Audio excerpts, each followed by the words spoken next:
Assalamualaikum warahmatullahi wabarakatuh.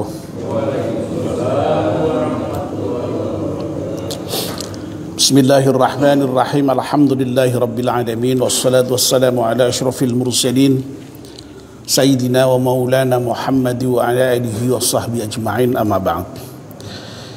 Ibu-ibu, bapak-bapak, dan saudara-saudara sekalian, jamaah salat subuh Masjid At-Taqwa yang insyaallah dimuliakan dan dirahmati Allah Subhanahu wa taala. Alhamdulillah, kita panjatkan syukur kepada Allah Subhanahu wa taala yang pada pagi hari ini atas limpahan rahmat dan nikmatnya kita semua bisa hadir di masjid, salat subuh berjamaah, dan sekarang masih melanjutkannya dengan melakukan kajian ba'da subuh. Kita mohon pada Allah Subhanahu wa taala semoga seluruh rangkaian ibadah kita di pagi hari ini diterima oleh Allah Subhanahu wa taala. Amin ya rabbal alamin. Mari kita mulai kajian kita dengan berdoa bersama-sama. Bismillahirrahmanirrahim. Asyhadu an la ilaha illallah wa asyhadu anna Muhammadar Rasulullah. Raditu billahi rabba wa bil islami dina wa bi Muhammadin nabiyya wa rasulah. Rabbi zidni ilman nafi'a warzuqni fahman wa hukma wa alhiqni bis salihin. Amin. Bapak dan ibu-ibu yang dimuliakan Allah,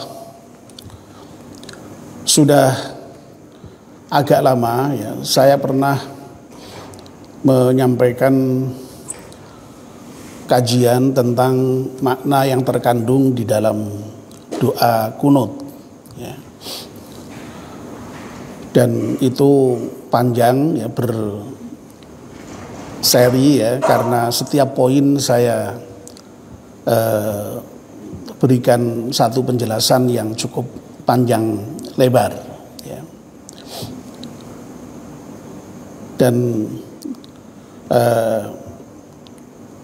belum saya upload semua itu di YouTube ya. Masih ada beberapa yang belum terupload. Kalau tidak salah yang kemarin terakhir itu baru sampai pada bagian yang ke-9 ya. Bagian yang ke-9. Nah, rupa-rupanya ada bagian yang mungkin terpotong atau hilang begitu ya. Itu ada yang tidak terbahas begitu, sehingga izinkan saya pada kesempatan ini untuk melengkapi yang tidak lengkap itu, supaya kajian tentang makna yang terkandung di dalam doa kunut itu bisa secara utuh bagi orang yang mendengarkan bisa didengarkan ya. Nah, pada bagian yang ke-9 itu kemarin, kalau barangkali bapak ada yang membuka YouTube itu sedang atau sudah sampai pada pembicaraan mengenai bagian yang merupakan pernyataan pujian, fa innaka taqdi wa la yuqda alaik ya. Jadi yang namanya doa itu biasanya komposisinya itu tidak hanya doa, tidak hanya permohonan, tapi seringkali di dalam doa itu ada bagian yang merupakan pujian ya. Sehingga dalam doa itu lalu isinya biasanya kalau lengkap itu ada pujian, ada permohonan ya. Seperti yang saya contohkan itu ya, dalam surat Al-Fatihah itu kan begitu ya. Bismillahirrahmanirrahim. Alhamdulillahirabbil alamin. Arrahmanirrahim. Maliki yaumiddin. Ujung-ujungnya iyyaka na'budu wa iyyaka nasta'in. Ihdinas siratal mustaqim, dan seterusnya itu. Yang di awal itu semua pujian itu. Nah, ujung-ujungnya minta ya, memuji dulu baru meminta. Dalam doa yang kita baca setiap pagi dan habis maghrib itu, dalam doa apa itu? Sayyidul Istighfar itu kan juga begitu itu. Dimulai dengan Allahumma anta rabbi la ilaha illa anta khalaqtani wa ana abduka wa ana ala hadika wa wa'dika mastata'tu ya a'udzubika min syarri ma sana'tu ya abu ulaka bi ni'matika alayya wa abu bi dzambi, ujung-ujungnya faghfirli fa innahu la yaghfiru dzunuba illa anta. Yang awal itu pujian semua itu ya, baru yang ujungnya itu mohon ampun gitu. Nah, dalam doa kunut ini juga ada bagian yang merupakan permohonan, ada bagian yang merupakan pernyataan pujian itu atau sana itu ya. Nah, kalau doa kunut lain, justru tidak dimulai dengan pujian, tapi dimulai langsung dengan doa. Allahumma hdini fiman hadait. Langsung tembak itu ya. Ya Allah, berilah aku petunjuk dan seterusnya, baru kemudian di tengah itu fa innaka taqdi wa la yuqda alaik. Ya, sesungguhnya engkau adalah zat yang maha menentukan, maha memutuskan, dan engkau tidak pada posisi yang ditentukan oleh apapun dan siapapun ya. Itu kan pernyataan pujian itu ya. Nah, yang berikutnya ini masih merupakan pernyataan juga dan pujian juga ya. Wa innahu la yadhillu mawalait ya. Nah, pagi ini itu yang kita bahas ya. Wa innahu la yadhillu mawalait, dan sesungguhnya engkau ya, tidak menghinakan orang-orang yang engkau cintai, yang engkau kasihi ya. Ya. Jadi itu merupakan pernyataan ya, yang isinya pujian tentu saja, bahwa Allah itu, dan sesungguhnya Allah itu wa innahu la yadhillu mawalait ya. Orang-orang yang tidak menghinakan orang-orang yang dijadikan wali ya. Nah, wali itu sekali lagi dulu sudah pernah kita bicarakan pada saat membicarakan mengenai wa tawallani fiman tawallait, itu artinya banyak memang ya. Ya, bisa diterjemahkan dengan orang-orang yang dipimpin, orang-orang yang dikasihi, orang-orang yang ditolong, orang-orang yang dilindungi ya. Bisa macam-macam ya artinya ya. Tapi pada umumnya ya, diantaranya yang paling populer itu wali Allah itu ya, orang yang dijadikan wali Allah itu ya orang yang dikasih Allah, sehingga wali-wali Allah itu ya para kekasih Allah itu ya. Nah, orang yang menjadi kekasih Allah itu ya, itu kita nyatakan tidak akan dihinakan oleh Allah Subhanahu wa taala ya. Wa innahu la yadhillu mawalait, terusannya wala ya'izzu man adait, dan Allah tidak akan memuliakan orang-orang yang dimusuhi oleh Allah ya. Nah, Bapak dan Ibu-ibu yang dimuliakan Allah Subhanahu wa taala,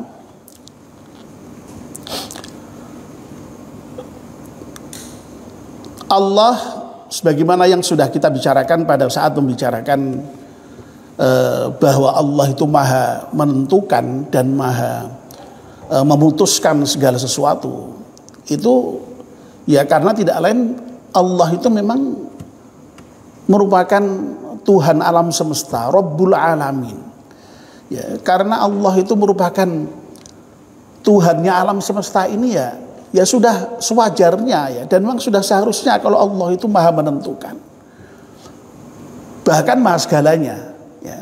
Termasuk bahwa Allah itu ya maha merajai ya, raja-raja, dan termasuk Allah itu maha memuliakan dan menghinakan siapa yang dia kehendaki Ya. Nah, dalam konteks yang kita bicarakan ini terkait dengan persoalan memuliakan dan menghinakan gitu. Ya. Dalam salah satu ayat Al-Quran yang kemudian menjadi bagian dari salah satu wiridan kita itu ya, itu ada ayat yang berbunyi a'udzubillahi minasyaitonirrajim qulillahumma malikal mulki tu'til mulka man tasya wa tu'izzu man tasya wa tudhillu man tasya biyadikal khair innaka ala kulli syai'in qadir. Kebalik Pak Bisri itu Pak. Tudhillu dulu apa tu'izzu dulu itu? Qulillahumma malikal mulki tu'til mulka man tasya wa tudhillu man tasya wa tu'izzu man tasya. Iya betul ya. Ya, itu kadang-kadang kalau sudah lama nggak dibaca itu sok bisa ya. Ya, kalau lupa mudah-mudahan diampunkan Allah ya, tapi sekitar itu ya. Jadi oke. Jadi intinya bahwa Allah itu maha merajai ya. Raja-raja bahkan malikal mulki ya, merajai kerajaan ya, tu'til mulka man tasya ya, Allah lah yang memberikan kekuasaan kepada siapa yang dia kehendaki. Allah menghinakan orang yang dikehendaki, memuliakan orang yang dikehendaki juga ya, jadi salah satu sifat Allah itu adalah al-mu'izzu dan al-mudhillu. Jadi Allah itu zat yang maha memuliakan dan maha menghinakan ya. Nah, meskipun Allah itu maha memuliakan siapa yang dia kehendaki ya, rupa-rupa Allah tetap juga memberikan rambu-rambunya ya. Ya. Jadi meskipun itu memberikan kemuliaan kepada siapa yang dia bukan ya sembarang orang ndak yaknah dimuliakan dia ndak ya. Ternyata ya itu ya, misalnya dalam doa kunut yang kita baca itu Allah tidak akan menghinakan orang yang menjadi kekasih Allah itu ya. Ya. Artinya apa? Berarti kalau orang itu menjadi kekasih Allah pasti dimuliakan Allah, kan begitu logikanya ya. Dan kalau kita ingin menjadi orang yang mulia berarti ya berusahalah untuk bisa menjadi orang yang dikasih Allah, kan begitu mestinya itu ya. Ya. Nah, persoalannya lalu kemudian yang menjadi pertanyaan adalah siapa itu yang kemudian disebut sebagai walinya Allah itu? Orang-orang yang dikasih Allah itu ya. Nah, selama ini ya kalau kita berbicara dalam pengertian yang sempit ya, kalau kita mendengar kata wali itu pasti dalam pengertian yang sangat khusus yaitu ya, jadi orang-orang yang memiliki karomah tertentu begitu ya, memiliki keistimewaan tertentu itu ya. Tapi kalau kita merujuk kepada Al-Quran sendiri ya, sebenarnya yang namanya setiap orang itu bisa berpotensi menjadi wali sebenarnya ya, menjadi wali Allah itu ya. Wong syaratnya wali Allah itu hanya dua ya. Ya. Dalam surat Yunus ya, ayat berapa itu? 62 kalau tidak salah itu ya. Allah berfirman, a'udzubillahi minasyaitonirrajim, ala inna awliya Allahi la khaufun 'alaihim wa lahum yahzanun. Ya. Ya. Ketahuilah bahwa sungguhnya aulia Allah ya, atau wali-wali Allah atau kekasih-kekasih Allah ya, atau orang-orang yang dilindungi Allah, yang ditolong Allah, yang dipimpin Allah itu la khaufun 'alaihim wa lahum yahzanun. Ya. Orang yang tidak memiliki rasa takut, rasa khawatir dan juga tidak memiliki rasa sedih. Ya. Ya, jadi kalau orang kok masih punya rasa takut, masih punya rasa sedih ya berarti ya belum makomnya jadi wali berarti ya. Ini janjinya Allah sendiri loh ya. Ya. Sesungguhnya yang merupakan wali-wali Allah, aulia Allah itu adalah orang yang tidak punya rasa takut dan tidak punya rasa sedih. Ya. Nah, kalau orang yang tidak punya rasa sedih, tidak punya rasa takut itu berarti orang yang sangat aman hidupnya, nyaman hidupnya, tentram hidupnya. Orang yang tidak rasa takut. Nah, kita ini kan enggak, ya. Oh, sedikit-sedikit takut, ya. Banyak ketakutan kita itu, ya. Ya. Takut apa namanya, macam-macam lah ya, masa depannya bagaimana, ya. Besok bisa makan apa tidak, ya. Jabatannya bagaimana, ya. Wah, serba takut orang itu. Lalu sedih, serba sedih, ya. Ada persoalan sedikit sedih, persoalan sedikit sedih, ya. Itu pada umumnya orang itu. Nah, orang yang dikasih Allah itu tidak punya itu rasa takut dan rasa sedih itu. Nah, siapa itu orang yang tidak punya rasa takut dan tidak punya rasa sedih itu? Allah menjelaskan dengan sangat simpel, ya. Alladzina amanu wa kanu yattaqun. Ya. Jadi orang-orang yang dikasih Allah, wali-wali Allah yang sifatnya tidak punya rasa takut dan tidak punya rasa sedih itu tidak lain adalah alladzina amanu, orang-orang yang beriman, wa kanu yattaqun, dan mereka itu bertakwa kepada Allah Subhanahu wa taala. Ya. Jadi ternyata syarat menjadi wali itu hanya dua ternyata, ya. Jadi iman dan takwa, ya. Ya. Ya. Jadi kalau kita iman dan takwa dengan sungguh-sungguh itu berarti sudah menjadi apa namanya, orang yang memiliki kualifikasi sebagai wali Allah itu, ya. Kekasih Allah itu, ya. Ya. Ya. Nah tentu saja ya iman ya di situ maknanya ya iman yang sungguh-sungguh, ya. Al-mu'minuna haqqa, ya, misalnya seperti yang digambarkan dalam surat Al-Anfal, dalam surat Al-Mu'minun yang sudah pernah saya kaji itu, ya. Lalu orang yang bertakwa itu apa namanya, sering, ya, kalau definisinya sih menjalankan perintah Allah, menjauhi larangan Allah, tapi ya kalau kita baca Al-Quran juga ciri-cirinya sederet itu, ya, dan itu juga sudah saya kaji juga, ya. Bagaimana orang yang disebut dengan orang yang bertakwa itu, ya. Udah sering kita lakukan kajian mengenai ciri-cirinya itu. Nah, sehingga kalau orang memiliki kualifikasi iman dan takwa itu berhak disebut sebagai wali. Wong itu Allah sendiri mengatakan, mendefinisikan aulia Allah itu ya alladzina amanu wa kanu yattaqun. Ya. Dan kalau orang itu sudah beriman dan bertakwa, dan dengan demikian dia sudah menjadi wali Allah, itu kemudian Allah memberikan balasan lahumul busyra fil hayatid dunya wa fil akhirah.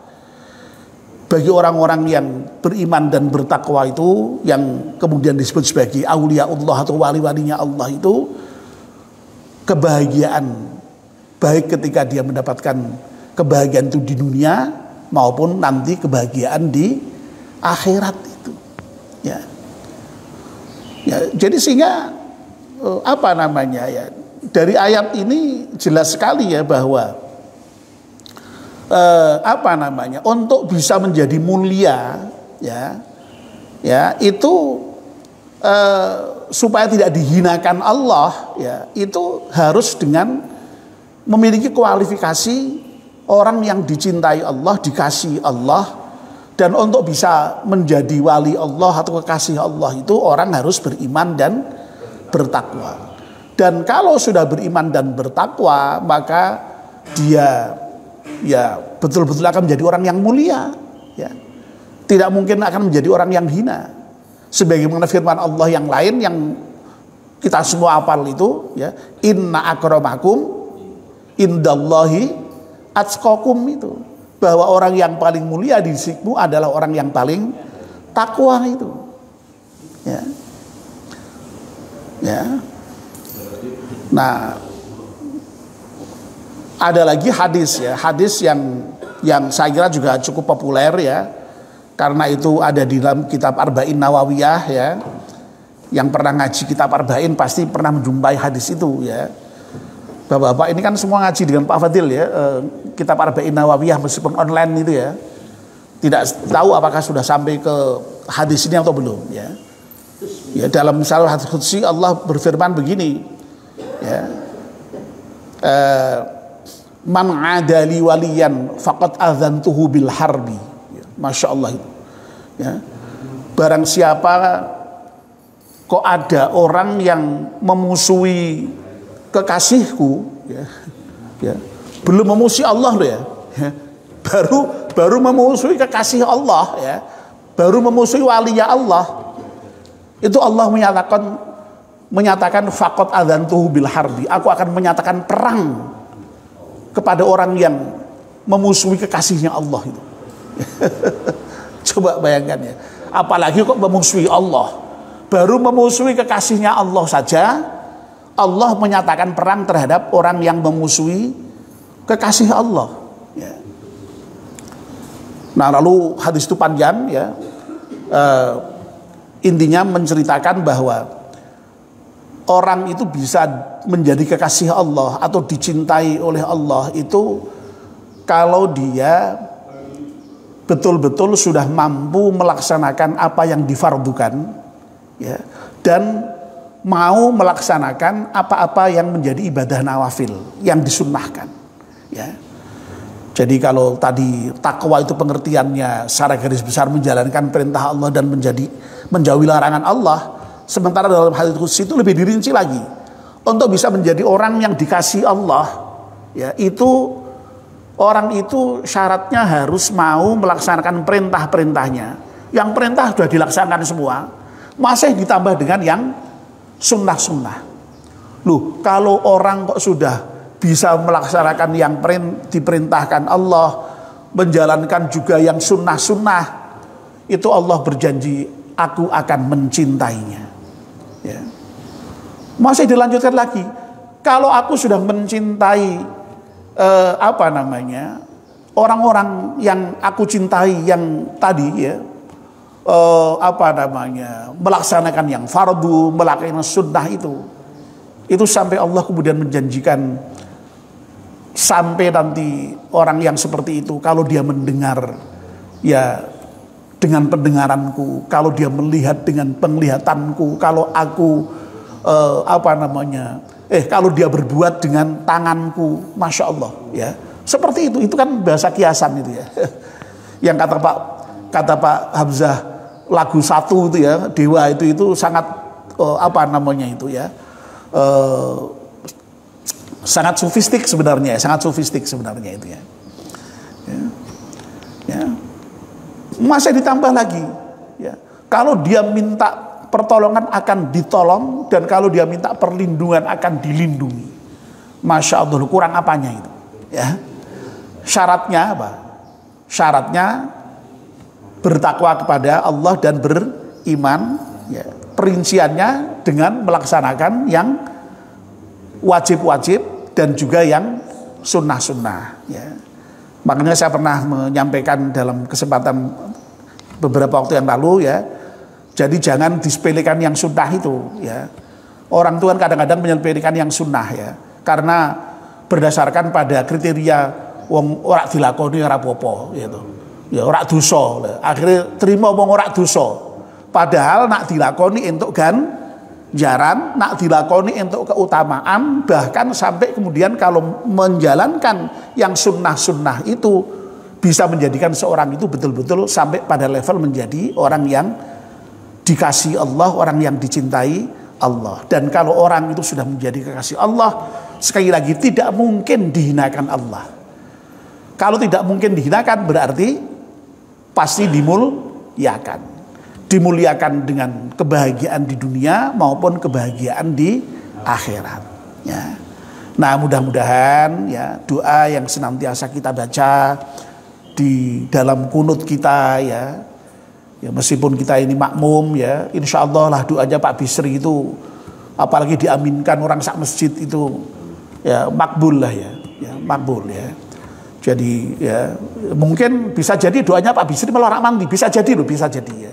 Loh tapi siapa tahu ya, doanya salah satu jamaah itu mandi ya, oh kabeh wong sak masjid dapat barokahnya mandine dongane wong siji. Mulane yang namanya berdoa itu berjamaah itu penting ya. Ya, jangan merasa hebat lalu berdoanya sendirian tuh jangan ya. Bahkan kenapa kita oleh Nabi sampai diminta sering-sering untuk berdoa dengan meminta didoakan orang lain tuh ya karena kita tidak tahu dari mulut siapa doa itu dikabulkan. Ya. Ya. Jangan-jangan mungkin dari salah satu ibu yang di belakang itu yang doanya dikabulkan, yang mengaminkan itu. Nah, itulah pentingnya berjamaah terutama sholat berjamaah itu sehingga insya Allah kemungkinan doa dikabulkan itu sangat kuat kemungkinannya ya, sangat besar itu ya. Jadi sekali lagi mudah-mudahan doa yang meskipun ini dalam bentuk pernyataan ya, dalam bentuk pernyataan pujian bahwa Allah tidak akan menghinakan orang yang dikasihi ya, tapi ini sekali lagi maknanya adalah bahwa kita ya tentu saja minta supaya kita termasuk orang yang dikasihi Allah, sehingga dengan demikian kita ini termasuk menjadi orang yang tidak dihinakan Allah, sebaliknya kita ini dimuliakan oleh Allah. Dan doa seperti ini tentu saja ya, baik dalam bentuk doa permohonan maupun dalam bentuk thana, itu implikasinya itu sesungguhnya adalah imperatif ya, memerintahkan diri kita sendiri. Ya, saya sudah berkali-kali menyatakan ini bahwa yang namanya doa itu sesungguhnya imperatif, perintah kepada diri kita sendiri. Artinya apa? Kalau kita minta untuk dijadikan Allah orang yang dikasihi dan kemudian dengan begitu akan dimuliakan, berarti kita ini ya mestinya memerintahkan diri kita sendiri untuk berusaha supaya betul-betul dikasihi Allah, dan dengan begitu insya Allah akan dimuliakan oleh Allah Subhanahu wa ta'ala. Mudah-mudahan itu dikabulkan. Amin ya rabbal alamin. Mari kita akhiri dengan berdoa bersama-sama. Bismillahirrahmanirrahim. Wal asri innal insana lafi khusrin illa alladzina amanu wa amilus salihati wa tawassaw bil haqqi wa tawassaw bis sabr. Subhanakallahumma wa bihamdika asyhadu an la ilaha illa anta astaghfiruka wa atubu ilaik. Wassalamualaikum warahmatullahi wabarakatuh.